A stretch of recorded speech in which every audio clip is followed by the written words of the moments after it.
चलिए आज की चर्चा एक साधारण लेकिन चौंकाने वाले विचार से शुरू करते हैं।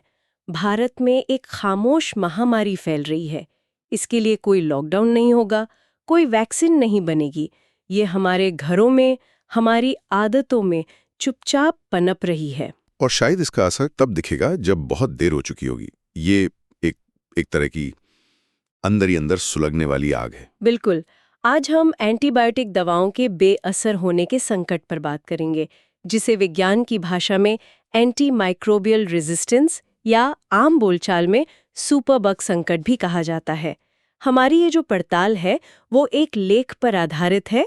शीर्षक है the silent pandemic, India's rising superbug crisis. हाँ, और ये लेख बहुत साफ साफ बताता है कि कैसे हमारी छोटी छोटी गलतियां एक बड़े राष्ट्रीय स्वास्थ्य संकट को जन्म दे रही हैं। और आज हमारा मकसद सिर्फ ये दोहराना नहीं है कि एंटीबायोटिक्स का गलत इस्तेमाल ना करें, वो तो सब जानते हैं। हाँ, वो तो है। बल्कि ये समझना है कि ये समस्या सिर्फ डॉक्टरों या अस्पतालों तक ही सीमित क्यों नहीं है। मतलब एक आम नागरिक की रोजमर्रा की आदतें कैसे पूरे देश के स्वास्थ्य के लिए एक टाइम बॉम्ब बनती जा रही हैं। तो चलिए इस पहेली को सुलझाते हैं। लेख एक बहुत ही आम भारतीय आदत की ओर इशारा करता है। बीमार पड़ने पर डॉक्टर के पास जाने से पहले क्या होता है? सबसे पहले तो घरेलू इलाज। हाँ, दादी नानी के नुस्खे। बिल्कुल, अदरक तुलसी की चाय और काढ़ा। और जब उससे बात नहीं बनती तो अगला कदम होता है सीधे पास वाले केमिस्ट की दुकान पर जाना। डॉक्टर तो मतलब एक तरह से आखिरी विकल्प होता है। इसी से जुड़ा एक आंकड़ा है लेख में जो हैरान कर देता है। दिल्ली के 11 जिलों में एक सर्वे हुआ था। अच्छा। उसके मुताबिक 90% मामलों में इलाज डॉक्टर तक पहुंचने से पहले ही या तो हो जाता है या मरीज उसे खत्म मान लेता है। 90%?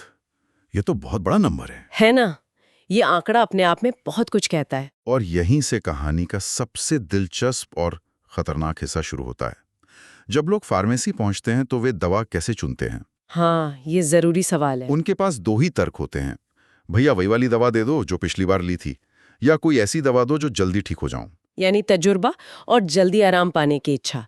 विज्ञान या डॉक्टरी सलाह का यहाँ कोई लेना देना ही नहीं है। बिल्कुल। और यहाँ जो सबसे फैसिनेटिंग बात है वो ये कि लोगों को इस बात से कोई फर्क नहीं पड़ता कि उनका इन्फेक्शन वायरल है या बैक्टीरियल। उन्हें यह भी नहीं जानना कि एंटीबायोटिक्स वायरस पर रत्ती भर भी काम नहीं करती। उन्हें बस जल्दी ठीक होना है। और फिर एक और आदत है जो शायद इससे भी ज्यादा खतरनाक है, कोर्स पूरा ना करना। हाँ। जैसे ही गले के खराश या बुखार में थोड़ा आराम मिलता है, दवा की डिब्बी अलमारी के किसी कोने में चली जाती है।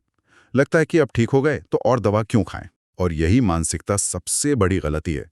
ये एक बहुत जरूरी सवाल खड़ा करता है कि अधूरा कोर्स करने से असल में होता क्या है। हाँ, क्या होता है? जब हम कोर्स पूरा नहीं करते तो हम बैक्टीरिया को पूरी तरह मारते नहीं हैं, बल्कि हम उन्हें एक तरह की ट्रेनिंग दे देते हैं। बिल्कुल, उन्हें ट्रेनिंग दे देते हैं। एक मिनट, यहाँ मुझे एक बात समझ नहीं आई।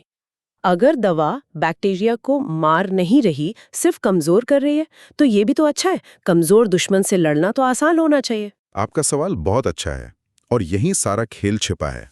सोचिए, आपने एक बैक्टीरिया पर हमला किया, लेकिन उसे सिर्फ घायल करके छोड़ दिया, मारा नहीं। ठीक है। अब वो घायल बैक्टीरिया क्या करेगा? वो अपनी रक्षा प्रणाली को मजबूत करेगा। वो उस दवा के हमले को याद रखेगा और अगली बार के लिए खुद को तैयार कर लेगा। अच्छा। तो दवा की जो डोज बैक्टीरिया को कमजोर कर देती है लेकिन मार नहीं पाती, वही उसे उस दवा के खिलाफ अपनी ढाल बनाने का मौका देती है। इसी प्रक्रिया से सुपरबग यानी अजय कीटाणु जन्म लेते हैं। इस तरह हमारा सेल्फ मेडिकेशन सिर्फ हमारे लिए नहीं बल्कि सबके लिए खतरा बन जाता है। मतलब हमारी एक छोटी सी लापरवाही सिर्फ हमें नहीं बल्कि पूरे समाज को खतरे में डाल रही है। बिल्कुल। लेकिन यहाँ एक और दिलचस्प पहलू है। मान लीजिए कोई इन सब आदतों को छोड़कर डॉक्टर के पास जाता भी है, तब भी वहाँ एक अलग तरह का दबाव काम कर रहा होता है। हाँ, और ये वो मनोवैज्ञानिक दबाव है जो मरीज डॉक्टर पर बनाता है। ये समझना बहुत जरूरी है। बिल्कुल। लेख में बताया गया है कि अगर डॉक्टर मामूली सर्दी खांसी के लिए सिर्फ पैरासिटामोल और आराम की सलाह दे, तो मरीज को लगता है कि उसे गंभीरता से नहीं लिया जा रहा। हाँ, उसे लगता है डॉक्टर ठीक नहीं है, या शायद उसे पूरी बात समझ नहीं आई। और फिर वो मरीज अक्सर कुछ स्ट्रॉन्ग दवा की मांग करता है। और यहीं पर साइकोलॉजी जो है वो साइंस पर हावी हो जाती है। डॉक्टर जानते हैं कि 90% मामलों में एंटीबायोटिक की जरूरत नहीं है, क्योंकि बीमारी वायरल है। हाँ, पर उन्हें यह भी डर होता है कि अगर उन्होंने मरीज के मन की दवा नहीं लिखी तो वो किसी दूसरे क्लिनिक में चला जाएगा। भारत में अक्सर मरीज की संतुष्टि वैज्ञानिक जरूरत पर भारी पड़ जाती है। और हम ये भूल जाते हैं कि एंटीबायोटिक कोई साधारण दवा नहीं है। ये बैक्टीरिया के खिलाफ हमारा एक तरह का आखिरी हथियार है। बिल्कुल, और हम इसे पहली गोली की तरह इस्तेमाल कर रहे हैं। इसे ऐसे समझिए कि आप एक छोटे से चोर को पकड़ने के लिए सेना की सबसे बड़ी तोप का इस्तेमाल कर रहे हैं। सही उदाहरण है। एक दो बार तो चोर डर जाएगा, लेकिन अगर आप हर बार ऐसा करेंगे तो वो तोप से बचने का तरीका सीख लेगा। हाँ, और फिर जब असली दुश्मन आएगा, यानी कोई बड़ा और जानलेवा इन्फेक्शन, तब तक आपकी तोप का गोला बेअसर हो चुका होगा। और इस ट्रेनिंग का नतीजा होता है एक ऐसा दुश्मन जिसे हम सुपरबग कहते हैं। ये सिर्फ किसी लैब में बनने वाली चीज नहीं है, बल्कि हमारी अपनी गलतियों का नतीजा है ना? बिल्कुल। अगर हमें इसे आसान भाषा में समझें तो ये वे अजय कीटाणु हैं जिन पर मौजूदा दवाएं बेअसर हो जाती हैं। जैसा हमने पहले बात की, जब हम बार बार गलत तरीके से एंटीबायोटिक्स लेते हैं तो कीटाणु खुद को बदल लेते हैं, म्यूटेट हो जाते हैं। हाँ, वे म्यूटेट हो जाते हैं। वे उस दवा को पहचान कर उससे लड़ने का तरीका सीख लेते हैं। लेख में कुछ खास तरह के सुपरबग्स का जिक्र भी है जो भारत में एक बहुत बड़ी समस्या बन चुके हैं। हाँ, और ये उदाहरण बताते हैं कि खतरा कितना वास्तविक है। सबसे खतरनाक में से एक है NDM1। NDM1। हाँ, इसका पूरा नाम है न्यू दिल्ली मेटालोबीटा लैक्टामेज 1। इसे सुपरबग जीन भी कहा जाता है। न्यू दिल्ली? हाँ, क्योंकि इसे सबसे पहले यहीं पहचाना गया था। इस जीन को ऐसे समझिए कि ये बैक्टीरिया के लिए एक मास्टर की तरह है। एक बैक्टीरिया ये चाबी बना लेता है और फिर इसे अपने दूसरे साथी बैक्टीरिया के साथ बहुत आसानी से बांटता है। मतलब अगर किसी बैक्टीरिया में ये जीन है तो उस पे ज्यादातर दवाएं काम नहीं करेंगी। बिल्कुल, इसके कारण होने वाले यूरिन इन्फेक्शन या न्यूमोनिया जैसी सामान्य बीमारियां भी साधारण दवाओं से ठीक नहीं होती। मरीज की हालत इतनी गंभीर हो सकती है कि उसे ICU में भर्ती करना पड़ सकता है। और टीबी का भी जिक्र है। हाँ, दूसरा बड़ा उदाहरण है DRTB, यानी drug resistant TB. Bharat TB से सबसे ज्यादा प्रभावित देशों में से एक है, और अब यहाँ टीबी का वो रूप फैल रहा है जिसमें टीबी की सामान्य दवाएं काम करना बंद कर देती हैं। इसका इलाज तो बहुत मुश्किल होता होगा। बहुत, महीनों या सालों तक चलता है। इसमें बहुत दर्दनाक इंजेक्शन रखते हैं और सफलता की कोई गारंटी नहीं होती। ये तो वाकई डरावना है। लेकिन ये समस्या कितनी बड़ी हो चुकी है? क्या हमारे पास कोई आंकड़े हैं? हाँ, और आंकड़े वाकई चौंकाने वाले हैं। भारतीय आयुर्विज्ञान अनुसंधान परिषद यानी ICMR की एक हालिया रिपोर्ट बताती है कि भारत में कई आम बैक्टीरिया में दवाओं के प्रति प्रतिरोध की दर 70 से 80% तक पहुंच गई है। 70 से 80%? ये सुनने में तो बहुत ज्यादा लगता है।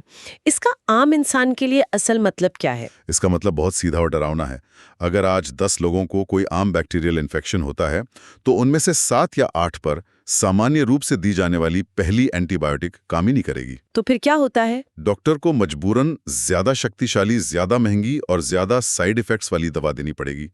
इससे न सिर्फ मरीज का खर्चा बढ़ता है, बल्कि उसके ठीक होने का समय भी लंबा हो जाता है। और यहीं पर शायद लास्ट लाइन एंटीबायोटिक्स का जिक्र आता है ना? बिल्कुल।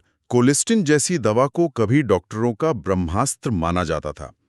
ये वो आखिरी दवा थी जिसका इस्तेमाल तब किया जाता था जब कोई और दवा काम ना करे, जब मरीज मौत के दरवाजे पर हो। हाँ, लेकिन सबसे बड़ी चिंता की बात यह है कि अब भारत में कोलिस्टिन रेजिस्टेंट बैक्टीरिया भी पाए जा रहे हैं। मतलब हमारा आखिरी हथियार भी अब फेल हो रहा है। हाँ, सोचिए एक डॉक्टर के लिए ये कितना बेबस करने वाला क्षण होता है।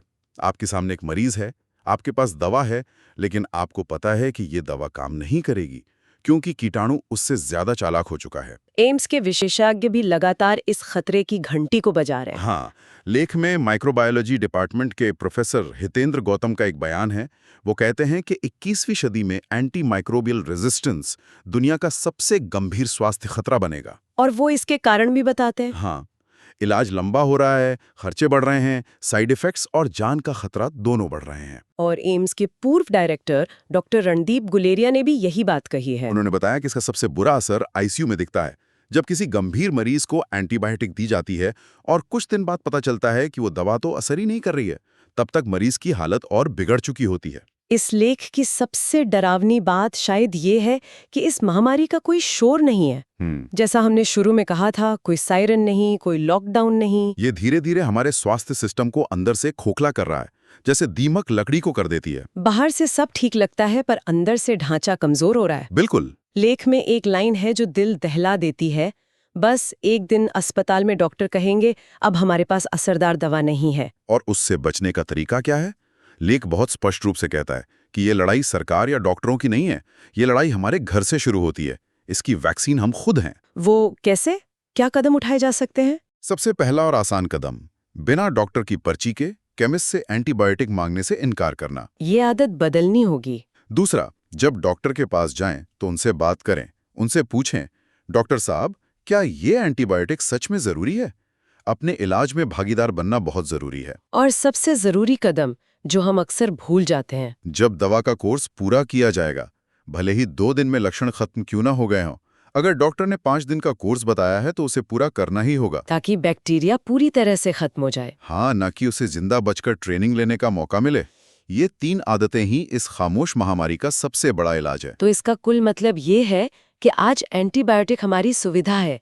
सर दर्द हुआ, गला खराब हुआ और हमने गोली ले ली, लेकिन यही सुविधा कल हमारी सबसे बड़ी कमजोरी बन सकती है। एक ऐसी लाचारी जिसमें हमारे पास बीमारी होगी पर इलाज नहीं।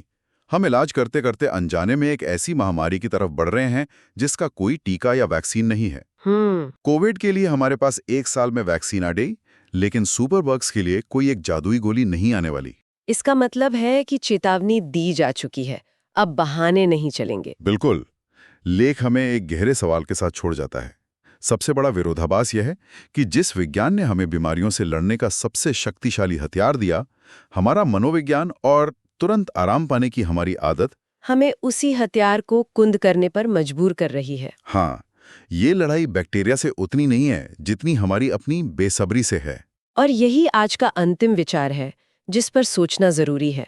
जब अगली बार किसी साधारण सी बीमारी के लिए स्ट्रॉन्ग दवा लेने का मन करे, तो क्या हम एक पल रुककर ये सोचेंगे कि ये तात्कालिक आराम कहीं भविष्य की सबसे बड़ी लाचारी की कीमत पर तो नहीं आ रहा है?